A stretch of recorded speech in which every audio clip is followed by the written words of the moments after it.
Argument, arguments, arguments. Which relationship doesn't have them? Wouldn't it be nice if we could go without having an argument or disagreement in our relationship? Would we replace make-up sex with them? Only joking. Making up after an argument in a relationship is often hard and not as straightforward as movies or TVs would make us believe. We can't just approach the other person, rip their clothes off and either do it right there and then or take them to the bedroom and have the good old-fashioned plaster on a relationship wounds, the make-up sex. Unfortunately, life is not that simple. The problem is that arguments often lead to other bigger questions when you really think about it, such as what is the cause of those arguments? So without further ado, let me give you some advice on how to deal with the aftermath, how to make up. Give it some time. Depending on the person you're dealing with, trying to make up with someone immediately after an argument is rarely going to work. If you're both feeling hurt or angry, a quick reconciliation might ease the initial upset, but it won't resolve the long-term issues. You'll only be comforting each other and reassuring yourself that things are going to be fine and that this fight isn't the end of the world or the end of your relationship. To actually make up with someone after a fight, you need time to cool off and process what's happened. Our thoughts and the way we feel after a conflict doesn't always reflect the way we normally feel, which is why so many times when we're in that heat of the moment, we often say things we don't actually mean. All we want to do is hurt the other person. Similarly, pushing to resolve things before they had time to cool off means that we often make things worse. If you're still feeling vulnerable, you may be too quick to give in an apology for something that isn't your fault. If you're feeling insulted or angry, you want to be open-minded enough to hear that the other person's justifications or apologies. So let it settle. That being said, don't leave it too long. There's nothing worse than feeling like an argument is the end because you haven't heard from the other person. Don't deliberately make the other person wait. It's unfair to make someone sit and sweat while you play with their emotions. We've all done it at some point. I'll reply tomorrow so that they know that I'm annoyed. But that is pretty petty behaviour that leads to unhealthy relationships. Instead, let your partner know that you want to talk and that you're not quite ready. It's up to you how long you wait to do this. You'll know what feels right. Remember, you'll both be feeling pretty sore after your argument, regardless of who's right and who's wrong. Apologise. Saying sorry or verbalising the apology into something more substantial means a lot.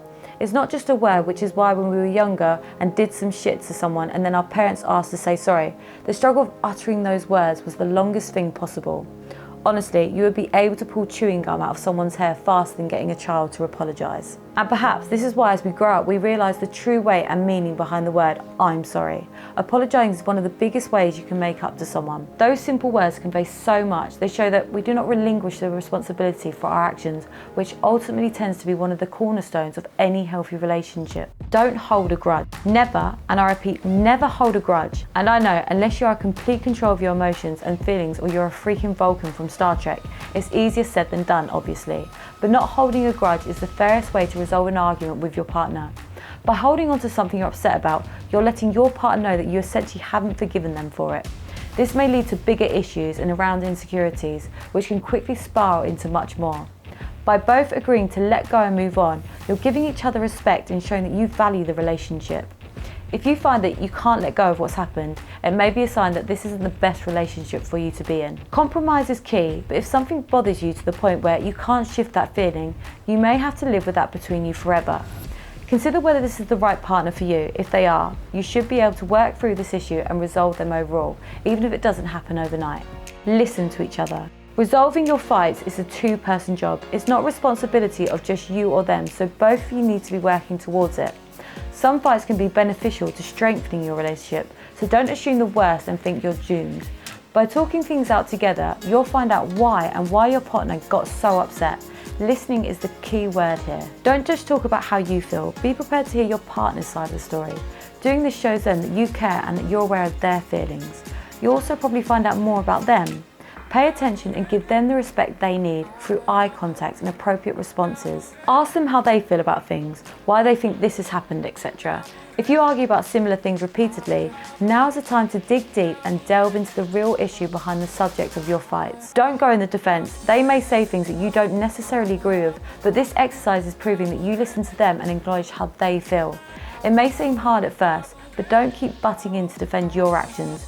Wait calmly until they have finished and to see if they still feel the need to justify what you said or did. You probably see things differently, so go in with an open mind. Remember that this isn't a trial, it's two people who love each other and want to make their relationship work. It's a team effort, so work on it together. I guarantee that you, with the sheer act of working through the things, that you have better chance of touching up on subjects and issues that you normally don't have an opportunity to discuss. And that is a good thing. Communication is key. This is something I feel like we need to stress over and over again in every video. Communication is the key. Just as I've mentioned in the previous point, communicate how you're feeling. It's likely that both of you struggle with the similar things. This will help you both avoid things boiling over again. Rather than bottling up your stress, either about the relationship itself or the new goals you've set, you should discuss them. This is a healthy way to work towards the results that you both want. Again, remind yourself that you're sticking at this because you love each other and you'll be able to get through this hard part. Prioritise the relationship in the sense of avoiding behaviours you know will start a fight, but don't become a martyr or never see their friends or constantly treading on eggshells, as that will make things worse and you'll become miserable. It's important not to do anything too extreme in an effort to make things better, as you're likely to end up resenting your partner. Imagine you're on a diet, cutting back on unhealthy foods and exercising more as the equivalent of avoiding situations that will lead to a fight and spending more quality time together. If you decide to totally give up carbs, the equivalent of spending time with your friends, for example, you'll end up grouchy, frustrated, and resent whoever suggested you do it in the first place. Look, everything that I've talked about today could easily be expanded into much more points. Actually, if you want a few more, check out our blog. The link is in the description as always. And if you feel like this is overwhelming or something that you don't think you could cope with personally and could do with some third-party help without sharing it with your friends or family, open up the description and click on the link for our recommended counselling service. Whether you use it for couples therapy, personal counselling, or just on an outlet to voice your opinions and perhaps seek some important advice, do it. I guarantee you will not regret it. All right. I'm going to leave it here for today, but feel free to reach out through the comments, press that bell, and I'll be seeing you in the next one. Bye.